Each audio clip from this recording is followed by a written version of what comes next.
estamos en la segunda semana del ciclo de charlas de la Córdoba Game Jam con José Ignacio Farías, que es game designer hace más de 8 años y tiene una banda de experiencia. Ahora trabajamos en Trick, en el mismo proyecto, por suerte.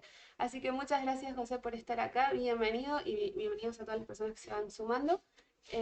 Contanos, José, vas a hablar de qué hacer y cómo encontrar nuestro rol en el equipo. Buenas, sí.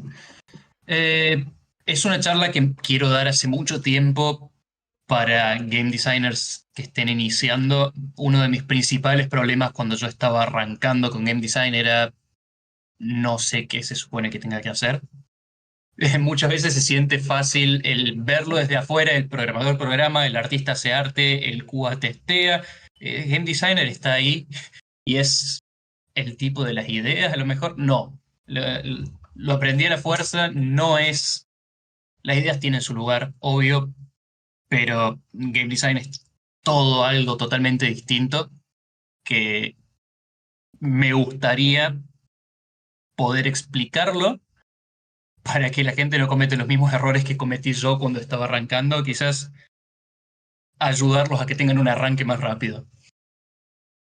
Muy bien, comienzo. Estoy compartiendo pantallas para todos los que estén acá, en mis diapositivas. Ok, ¿qué hacer y cómo encontrar nuestro rol en el equipo? Si bien preparé esta charla pensando en qué hacer durante una jam, son un montón de consejos, un montón de conceptos que se pueden aplicar a trabajo profesional como game designer. Como game designer, nuestro trabajo es aportar ideas y soluciones a problemas en el proyecto, y eso es un punto importante. Nuestras ideas no son solamente quiero hacer esto porque me parece lindo, es quiero hacer esto por esta razón, porque tenemos este problema que solucionar y ahora mismo lo necesitamos arreglar de tal forma. Nosotros necesitamos comunicarnos con el resto del equipo, ya sea por documentos, por encontrar la forma de explicarlo correcta. De vez en cuando yo solamente encuentro un video en YouTube que explica lo que yo necesito explicar y se lo mando al programador, al artista que lo estoy haciendo mientras estamos en una llamada para, para explicarlo mejor. Un punto importante para game design es primero reconocer que hay reglas de game design, y cuando digo reglas me refiero a reglas súper blandas de las cosas se hacen de tal forma por tal manera. No están escritas en ningún lado, las reglas de game design son algo que cada game designer tiene y si chocan entre sí pasa. Es una guía que como game designer tenemos para hacer nuestros juegos. Ahora, si bien son nuestras propias reglas que nosotros mismos inventamos, están ahí para que las rompamos. Nosotros tenemos que saber la razón por la que hicimos esta regla, la razón por la que la seguimos, y al saber esto vamos a saber cómo romperla de forma correcta. Ningún juego tiene que seguir todas las reglas, porque se hace muy aburrido si todo el juego es perfectamente equilibrado de esa forma. Y nunca lo intenté, pero creería que ningún juego puede moverse sin reglas tampoco a lo game designer. A eso es lo que voy con lo de no se siguen a ciegas. Tenemos que saber por qué las estamos aplicando y tenemos que saber cuándo las queremos romper. Un ejemplo que me gusta dar sobre esto es, digamos que estamos haciendo un juego de terror. En nuestro juego queremos que nuestro personaje se sienta frágil, se sienta débil. Y viene nuestro cliente o viene nuestro guionista y nos dice, ok, quiero darle una escopeta a nuestro personaje. Normalmente, ok, venimos preparando todo el juego para que el personaje se sienta frágil, le damos una escopeta, perdemos esa fragilidad, se deja de convertir, deja de ser un juego de terror y pasa a convertirse en un juego de acción. Ok, lo que podemos hacer ahora es no darle mucha munición al jugador, o nunca contarle cuánta munición tiene, o trabarle el arma en momentos específicos. La regla es que el personaje se sienta frágil. No significa que todo el tiempo se tiene que sentir frágil. Ahí estamos rompiendo nuestra regla para hacer que el juego funcione mejor. Le estamos dando muchísimo poder al personaje y se lo sacamos de momentos. Eso solo realza el terror. Suelo dar muchísimos ejemplos de juegos de terror, por más de que no me gusta hacerlos ni jugarlos, porque suelen ser perfectos para caer en el ejemplo. Eh, Otra regla que me gusta usar, tiene que haber un punchline. Cuando estamos armando una escena o estamos preparando un momento, tiene que haber un resultado. Y este lo escuché hace poco. Hay una puerta al final del pasillo. Tu personaje se está acercando a la puerta al final del pasillo y la música empieza a bajar y se empiezan a escuchar solamente los latidos del personaje. Y el personaje llega hasta la puerta está cerrada, la música vuelve a aparecer, se dejan de escuchar los latidos, se ilumina de vuelta la habitación. Ahora, la regla en este caso sería, tiene que haber punchline. Ahora no hubo un punchline. ¿Y qué estamos haciendo con eso? Estamos haciendo de que el jugador se sienta, estoy perdiendo la palabra en español, on edge, porque aumentamos su ansiedad al no darle el resultado que estaba esperando, que era un jumpscare o era algo que aprovechó, que era de terror. En fin, las reglas están para romperse. Es mi tema favorito, que si quieren podemos hablar después entre las preguntas. Creo que lo que querías decir ahí es jugar con la expectativa que uno espera, Sí, ¿no? sí, gracias. Sí, podemos decir que es jugar con la expectativa en ese caso. Y rompimos esta regla para jugar con la expectativa del jugador, porque era nuestro objetivo y era lo que queríamos. En fin, es eso, es saber por qué están las reglas y romperlas cuando sea necesario. Ok, game designer y sus ideas. Mucha gente que conocí cuando estaba empezando y también estaban empezando, teníamos en mente que ser game designer era ser el idea guy, ser la persona que tenía ideas del proyecto y cosas divertidas y el resto las iba a hacer. Ahora, ya después de muchos años de hacer game design, me doy cuenta de que es lo contrario. Como game designer no solo tengo que saber cuándo tengo que tener ideas, sino que saber cuándo no. Y esa parte es importante, el cuándo no. Nuestro trabajo como game designer no es ser la única persona que tiene ideas. Al contrario, como game designer tenemos que estar abiertos todo el tiempo a todas las ideas del proyecto, a todos los miembros del proyecto y poder decirles, hey, esta idea me gustó, veamos cómo implementarla, o esta idea no funcionaría en nuestro proyecto y poder argumentar por qué esa idea no funcionaría en nuestro proyecto. Algo muy lindo de videojuegos es que como game designer yo voy a tener que trabajar con programadores, con artistas, con gente de QA, con músicos.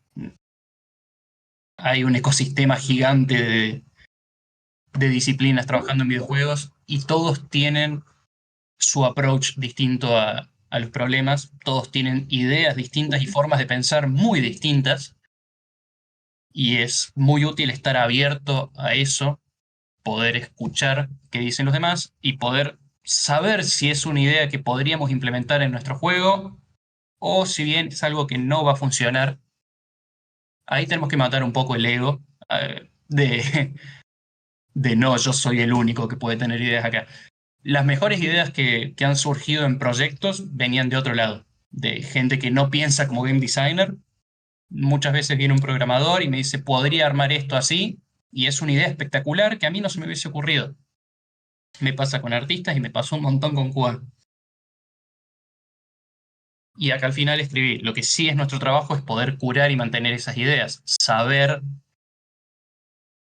cómo arreglarlas si es que le falta algo para que funcionen, tenerlas documentadas, tener todo ordenado. Somos el bibliotecario de las ideas, por ponerle un título. Bien, cuando tenemos una idea, una propuesta en el proyecto que queremos implementar, y esto va bien, esta es la parte principal para la Jam, es cuestionarnos lo siguiente. nosotros tenemos el tiempo para implementar esto, ¿cuánto tiempo nos tomaría? Y está bueno poder hablarlo con uno de nuestros programadores, uno de nuestros artistas, de, ok, tenemos que diseñar esto, tenemos que armar esta mecánica, ¿cuánto tiempo te tomaría hacerlo?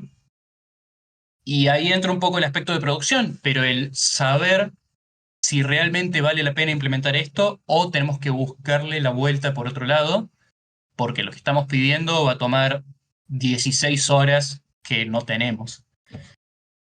Siempre es bueno esa comunicación con las otras áreas para saber qué es lo que estás pidiendo. Podemos documentar esto, probablemente no lo pueden hacer ahora mismo, probablemente lo puedan hacer mañana, recién.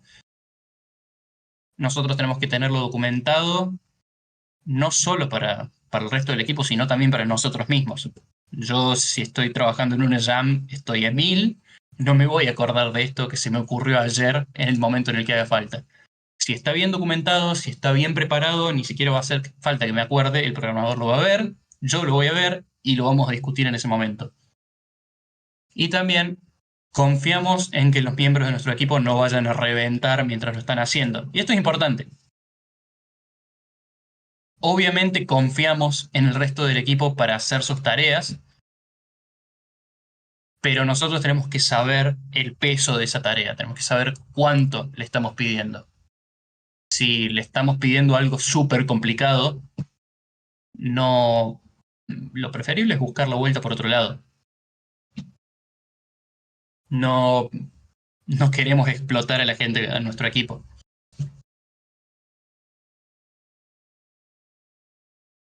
Bien, esto lo había mencionado más temprano. El approach correcto a tener ideas en un proyecto es qué puedo solucionar con esta idea, qué problema estoy viendo que necesito solucionar. El problema puede ser algo tan simple como esta parte del juego me parece aburrida o siento que falta algo en el juego. El problema en sí no importa tanto como el argumento que nosotros podamos presentarnos a nosotros mismos para venir con esta idea. Y esto viene, en parte, es un ejercicio que nos hacemos a nosotros mismos del decir, tengo que justificar esto que estoy pidiendo, tengo que justificarme esto para no arrepentirme dentro de 2 horas y no saber dónde ponerlo, porque necesitamos cohesión también dentro de nuestro juego con nuestras mecánicas. Tenemos que saber por qué están ahí y cuestionárnoslo y pensarlo y darle 1000 vueltas hasta decir, esto es perfecto, esto entra acá y esto haría que toda esta sección del juego sea divertida. Y acá tiré un par de ejemplos de cosas que me sucedieron. Quizás el artista no va a tener tiempo de diseñar 20 enemigos distintos. Si estamos trabajando desde experiencia, sabemos de que la gente que trabajó en Super Mario tampoco tenía para hacer 20 enemigos distintos, entonces solo hicieron recolors. Y eso hasta el día de hoy se sigue haciendo, el recolorear enemigos para que tengan un comportamiento distinto. En fin, saber solucionar problemas con las ideas.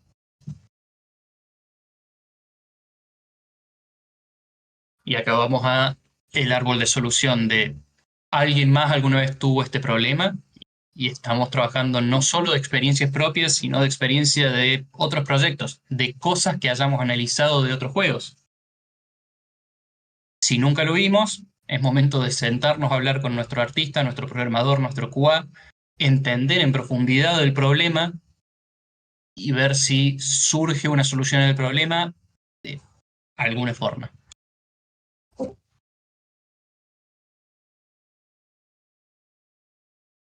Conocer a nuestro equipo. Eh, es muy importante como game designer saber con quién estás trabajando, no solo en lo personal, sino en qué rol están cubriendo, porque por un lado el conocer los distintos roles del equipo te ayuda mucho a saber con quién estás yendo a hablar para solucionar un problema o porque se te ocurrió una nueva mecánica que te gustaría implementar y querés ver cómo sale.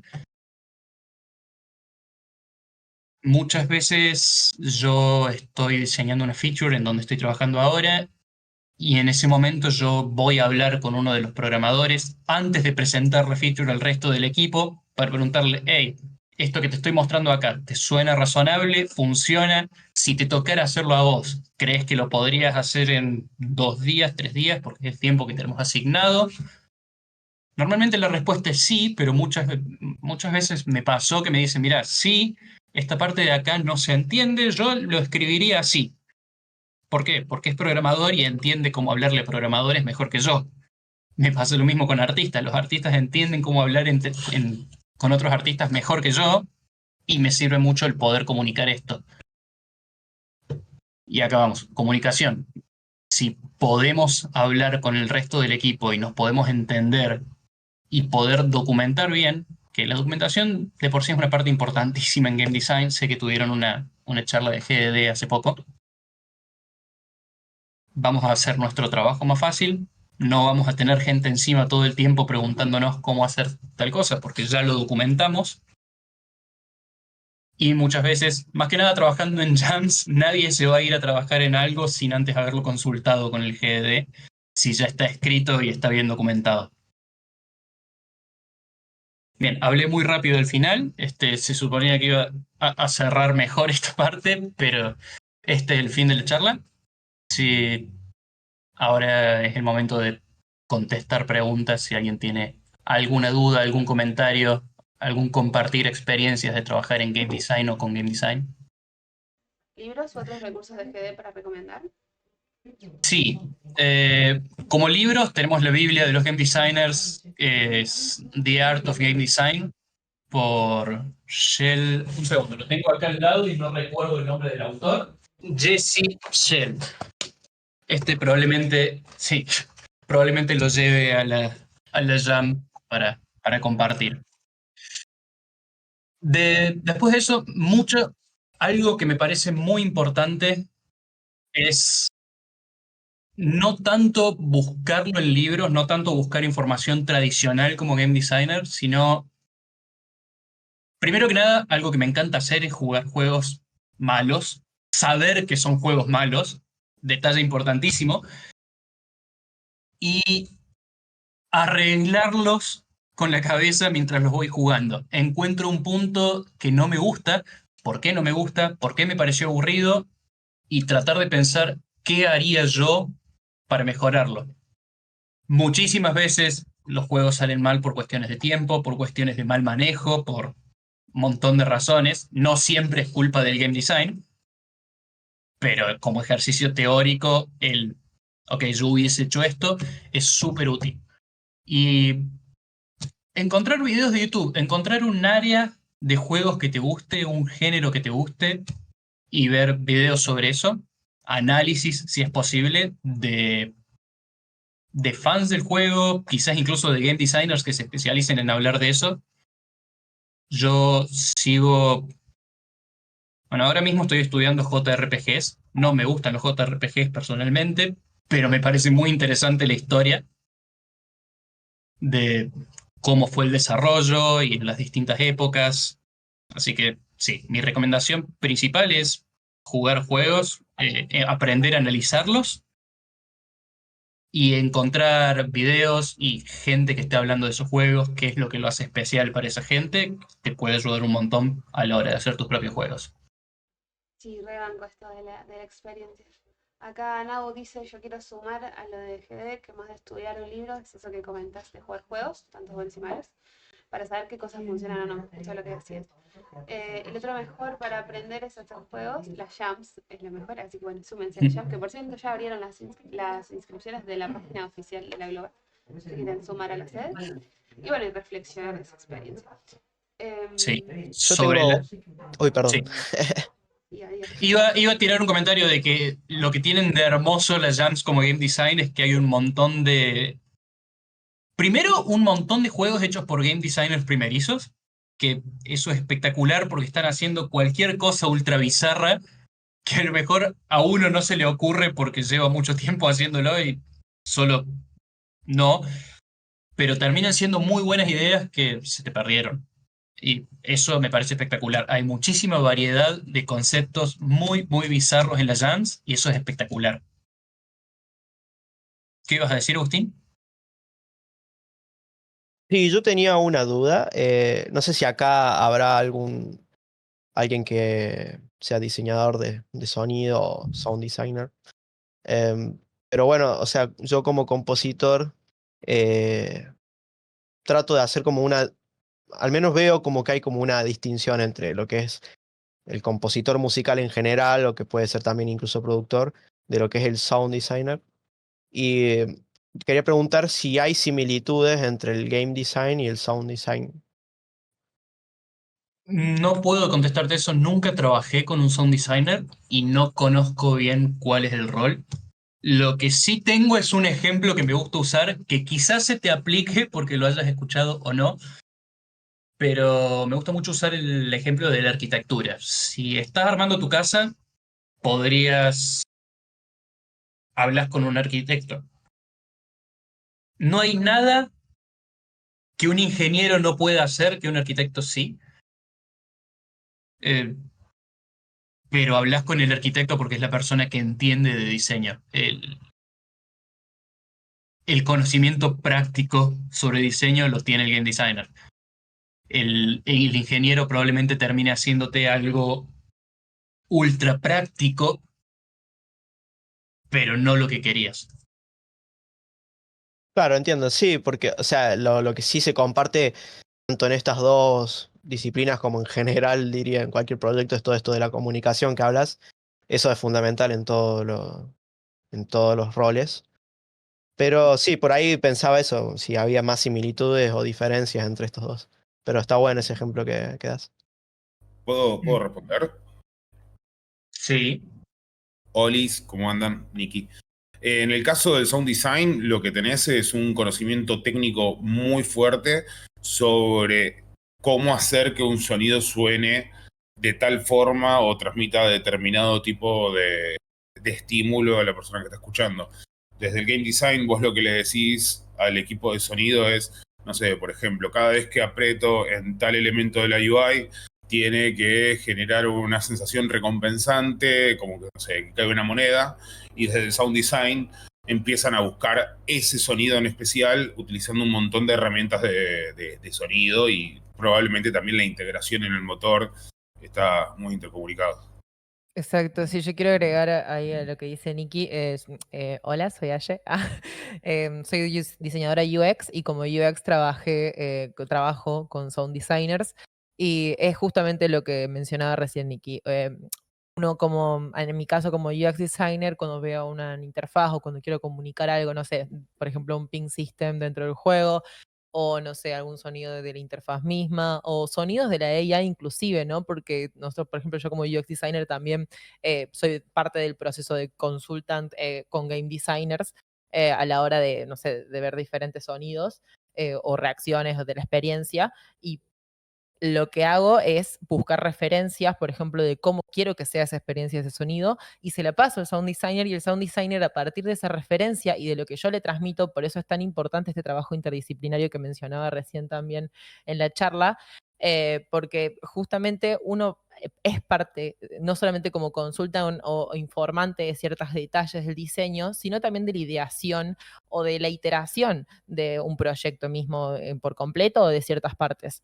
Entonces yo le pasaba la referencia y el sound designer lo armaba y lo integraba al motor y a partir de ahí yo estaba como consultant diciendo, bueno, a ver, ¿cómo lo integraste? Y me mostraba, no sé, la profundidad a la cual llegaba el sonido o no, o el volumen, o si traspasa o no traspasa paredes, y todos esos detalles de la experiencia que nosotras como por ejemplo diseñadoras UX le decíamos, me gustaría que pase esto. Y el sound designer me daba recomendaciones si veía una sugerencia al respecto o directamente lo implementaba, lo diseñaba para acorde a eso. Es bastante colaborativo. Son dos roles muy diferentes, pero los dos van del lado del diseño y pueden trabajar en conjunto. No sé si eso se hizo muy largo o se entendió.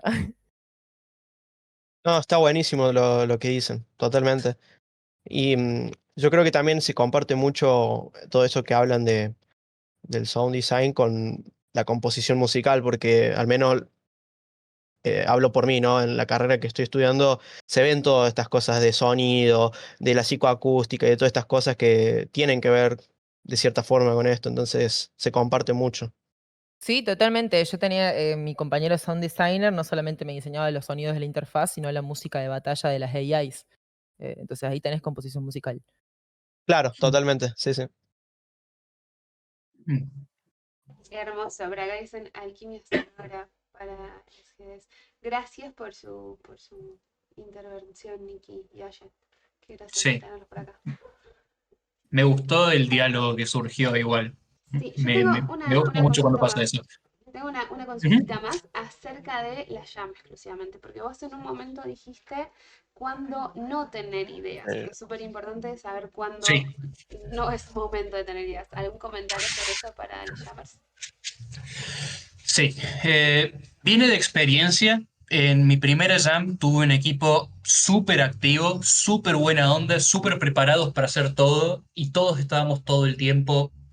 Pasamos las primeras 12 horas preparando documentos y preparando ok, yo quiero que esto sea así y tengo una idea para esto y podemos hacer una propuesta para esto y para esto otro. Nos llevamos a hacer dos de las 300 que armamos. Es muy, muy importante saber cuándo parar de tener ideas y trabajar las cosas que se hiciste.